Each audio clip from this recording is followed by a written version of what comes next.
Hey everyone, Danny this side. In this video, I'm going to show you how you can change your Wix website's URL. If you are new to Wix, you have to sign up and then select some demo sites for creating. As I have already logged in and I have also created some demo sites, here I'll show you my demo sites. These are my demo sites. So for this video, I'm taking this site and I'm changing this site's URL.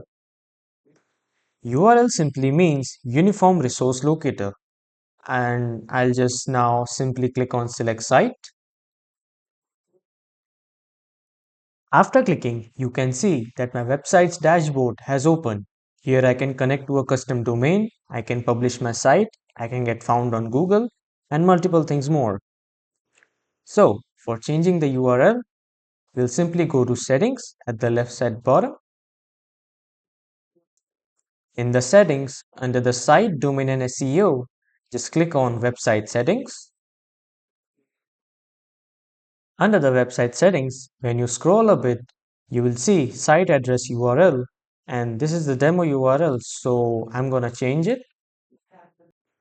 I'll simply just give a name, for example, my own name, Danny J test site,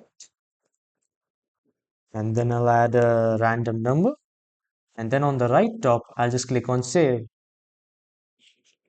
and boom, guys, here your URL has changed. That's all for this video. See you next time. Thank you for watching.